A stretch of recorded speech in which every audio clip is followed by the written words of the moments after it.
السلام علیکم ورحمۃ اللہ وبرکاتہ۔ بسم اللہ الرحمن الرحیم۔ آج ہم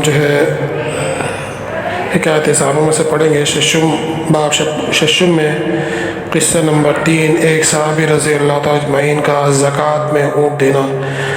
حضرت ابی بن کعب رضی اللہ عنہ فرماتے ہیں کہ مجھے ایک مرتبہ حضور صلی اللہ علیہ وسلم نے زکوٰۃ کا مال وصول کرنے کے لیے بھیجا۔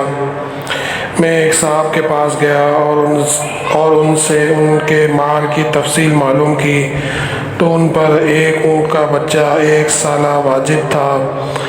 میں نے ان سے اس کا مطالبہ کیا، فرمانے لگے کہ 1 سال کا بچہ نہ دودھ کے کام کا نہ سواری کے کام کا۔ انہوں نے ایک نفیس عمدہ جوان اونٹنی سامنے کی کہ یہ لے جاؤ۔ میں نے کہا کہ میں تو اس کو نہیں لے سکتا کہ مجھے عمدہ مال لینے کا حکم نہیں، البتہ اگر تم یہی دینا چاہتے ہو تو حضور صلی اللہ علیہ وسلم سفر میں ہیں اور آج پڑاؤ فلاں جگہ تمہارے قریب ہی ہے، حضور صلی اللہ علیہ وسلم کی خدمت میں جا کر پیش کر دو۔ اگر منظور فرمایا تو مجھے انکار نہیں، ورنہ میں معذور ہوں۔ وہ اس اونٹنی کو لے کر میرے پاس چل پڑے اور حضور صلی اللہ علیہ وسلم کی خدمت میں حاضر ہو کر عرض کیا کہ یا رسول اللہ، میرے پاس آپ صلی اللہ علیہ وسلم کے قاصد زکوٰۃ کا مال لینے آئے تھے، اور اللہ کی قسم مجھے آج تک یہ سعادت نصیب نہیں ہوئی کہ رسول اللہ صلی اللہ علیہ وسلم یا ان کے قاصد نے میرے مال میں کبھی تصرف فرمایا ہو۔ اس لیے میں نے اپنا سارا مال سامنے کر دیا۔ انہوں نے فرمایا کہ اس میں 1 سالہ اونٹ کا بچہ زکوٰۃ واجب ہے۔ حضور صلی اللہ علیہ وسلم 1 سال کے بچے سے نہ تو دودھ کا ہی نفع ہے نہ سواری کا، اس لیے میں نے ایک عمدہ جوان اونٹنی پیش کی تھی جس کو انہوں نے قبول نہیں فرمایا، اس لیے میں خود لے کر حاضر ہوا ہوں۔ حضور صلی اللہ علیہ وسلم نے فرمایا کہ تم پر واجب تو وہی ہے جو انہوں نے بتایا، مگر تم اپنی طرف سے اس سے زیادہ عمدہ مال دو تو قبول ہے، اللہ جل شانہ تمہیں اس کا اجر مرمت فرمائے۔ انہوں نے عرض کیا کہ یہ حاضر ہے۔ حضور صلی اللہ علیہ وسلم نے قبول فرما لیا اور برکت کی دعا فرمائی۔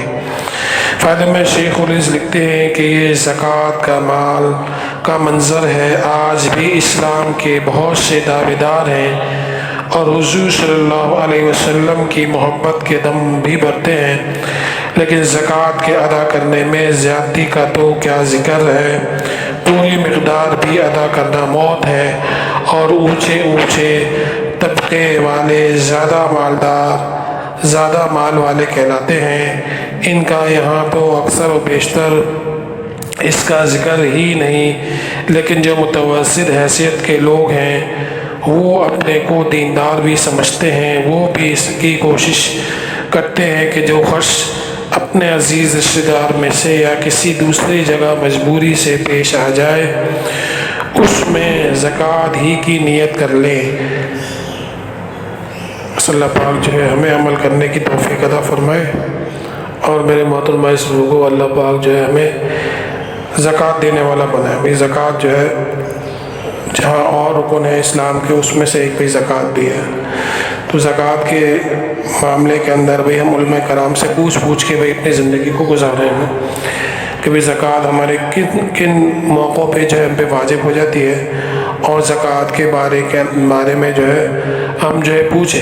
اس لیے فرمایا کہ زکوٰۃ دینے سے وہ مال ہوتا ہے وہ پاک بھی ہو جاتا ہے اور اس کی حفاظت بھی ہو جاتی ہے۔ آج ہمارے مال اور ہماری پراپرٹیاں اور ہماری چیزیں محفوظ کیوں نہیں ہیں؟ حدیث کی روشنی میں اگر ہم دیکھیں گے اور دین کی روشنی سے اگر ہم دیکھیں گے تو ہمیں پتہ چلے گا کہ ہمارے زکوٰۃ روکنے کی وجہ سے یہ سارے مسائل ہوئے ہیں۔ اور فرمایا کہ اللہ جل شانہ اور کا حق ہے کہ جو شخص مال کی زکوٰۃ دے گا، اللہ جل شانہ کی ذمہ داری ہے کہ اللہ پاک اس کے مال کی وہ حفاظت فرمائیں گے۔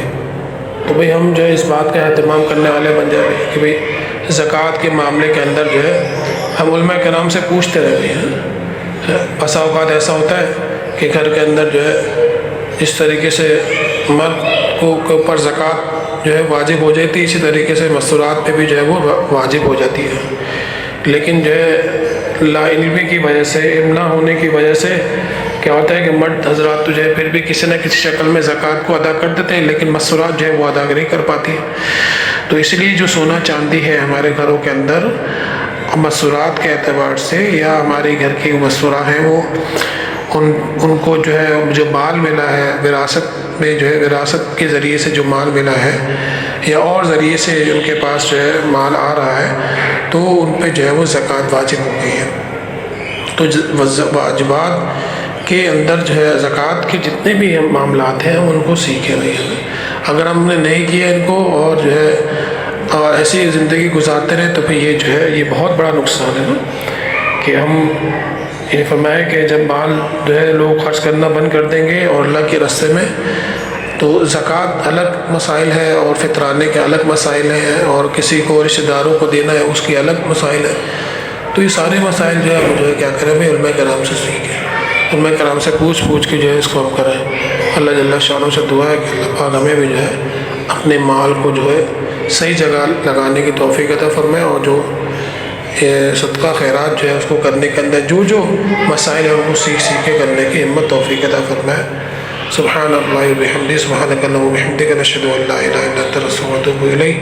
سبحان ربک رب العزۃ عما یصفون، وسلام علی المرسلین، والحمد للہ رب العالمین۔ السلام علیکم ورحمۃ اللہ وبرکاتہ۔